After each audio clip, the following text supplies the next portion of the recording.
there is a growing debate among several Democratic officials and staff about whether or not it's still safe to go even on the Fox News, what they call the straight news programming like Dayside and Fox News Sunday, although I would argue that those are still just as much as part of the GOP apparatus as some of their primetime programming. But the debate is raging, and here to talk about it is Angelo Carusone. He is the president and CEO of Media Matters, a group that watches Fox News, so the rest of us do not have to.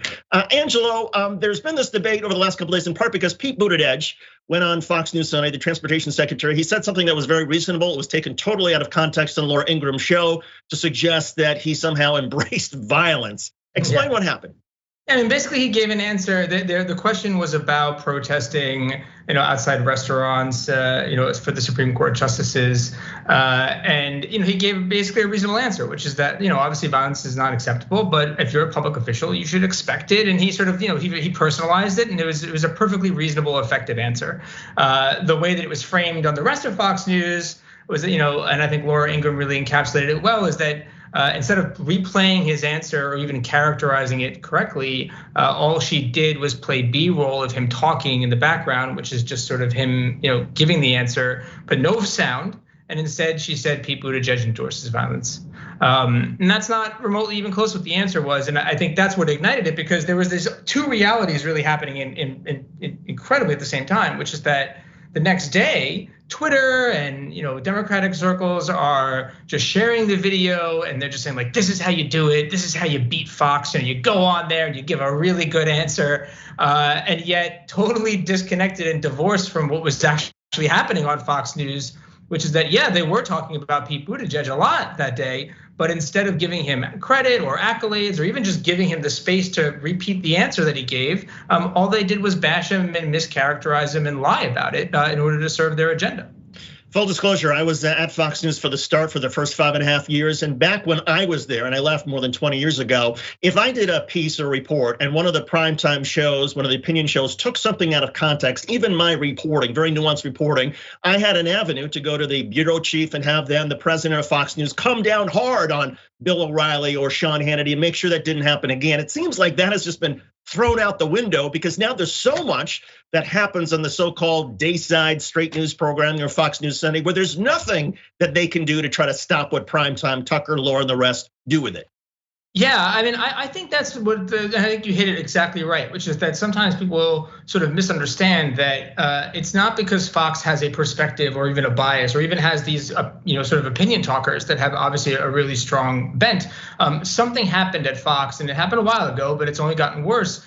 There is no separation or distinction between their news side and their so-called opinion side. They function as one and the same. Their news side, that at least what they would define as the news side, does not adhere to any journalistic standards. And if people want a really clear illustration of that, it was really in the feud a couple years back between Shepard Smith, who was on their news side, and Tucker Carlson. And he was correcting what was happening, and obviously primetime was lying a bunch. Shep was trying to correct some of that misinformation. He got attacked by primetime for that, and instead of sort of the news side saying, "Hey, he's a truth teller," they pushed him out. And that was, I think, the last moment, the last straw. I don't think you can argue that they have a news side after that. And even during the daytime, they often cover what happens on primetime. But that's the rationale that people have had up until this point, is that, well, I'm not going on the opinion side, which lies. I'm going on their so-called news division. But there really isn't a separation anymore. And that is a very important factor here, because the reality is Fox functions much more not just like a political operation, but they're an extremist group right now. I mean, Tucker Carlson is a fairly aggressive and white supremacist. Democrats will attack Fox as a white supremacist network, yet at the same time, they won't follow through it. If something's really a white supremacist network, how do you justify and rationalize going on? And there's such this incredible disconnect between their behavior, their conduct, and their words. The words of their chief Washington correspondent or anchor are held out by Fox as, oh, Bret Baier is an example that we have straight news. First of all, I know Bret Baier, he is nothing like Shepard Smith. And while Shepard Smith, of course, would complain publicly on the air to correct the record, Bret Baier never does so. And there's some suggestion that he never even really rocks the boat internally. Yet there's this belief among Democrats, well, Bret Baier's 6 p.m. show, or when he's on Fox News Sunday, we can get a fair shake from him, and there's a big audience, so why not go and do it?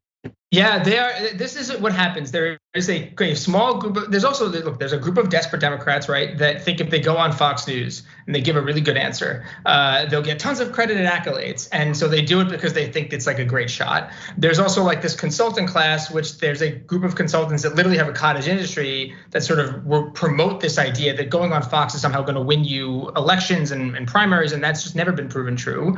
But the other part is that they just don't actually look at the evidence. To your point about Bret Baier, during the debates, he was an anchor for Fox's debates, supposedly. He promoted the idea that Joe Biden was wearing a secret earpiece that allowed somebody off stage to be controlling what he was saying on stage. Does that sound like something a news anchor says? Promoting some fever swamp right-wing conspiracy? Of course not, right? And if you fast forward to most recently around January 6th, it was Tucker Carlson that was on air the night of the first primetime January 6th hearing, not Bret Baier. They had sidelined Bret Baier to Fox Business, and which of course they didn't promote.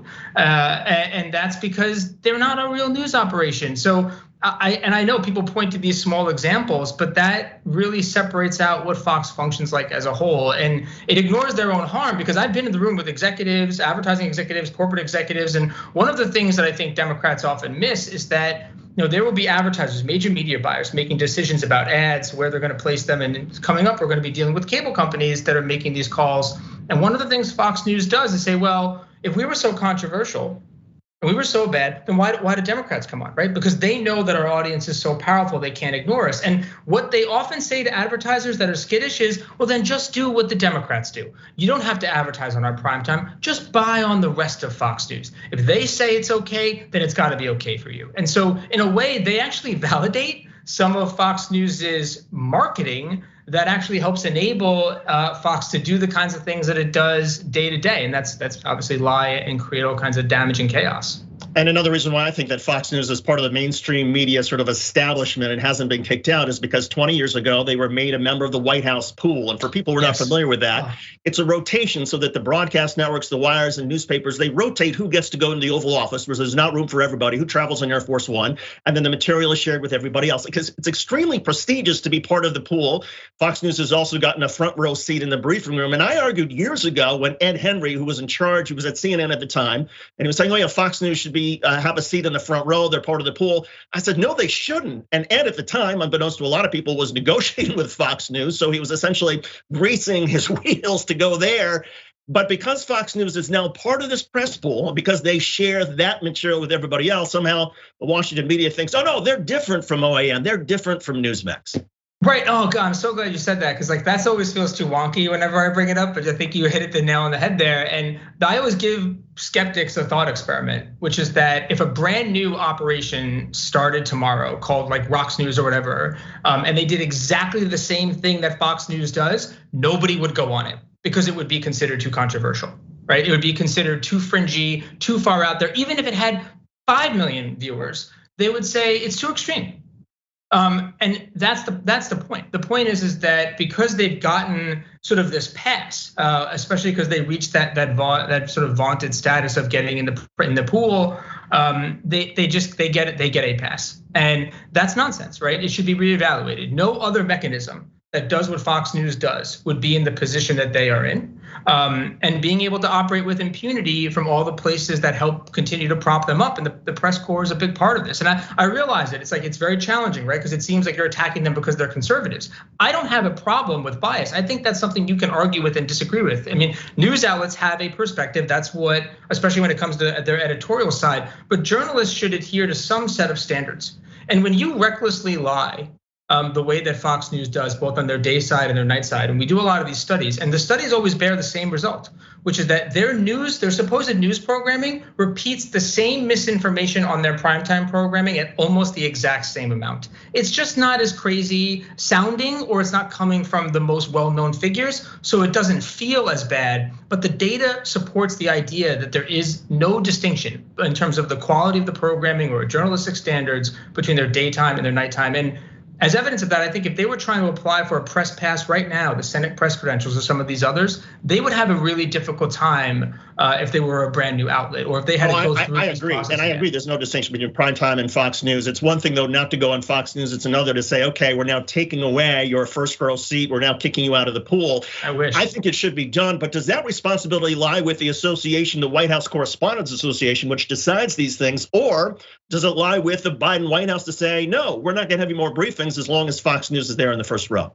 It's a little bit of both. It's sort of a give and take. You know, if they push too hard, the industry will naturally defend itself. We saw a little bit of that early on, even when President Obama had issued a critique of Fox News back in 2009. He suggested that Fox News was a little too biased, and the press corps, as you pointed out, sort of like they came all around Fox and fully defended them and attacked the administration. There is a role though that the administration will have in this, which is that they don't have to call on Fox. They don't have to play ball in the same way that they do right now. They can diminish the stature of Fox News in their interactions, which in turn creates the space and the pressure for the pool. And they can be much more resistant and vocal about the press pool, and they should. They absolutely should. They should.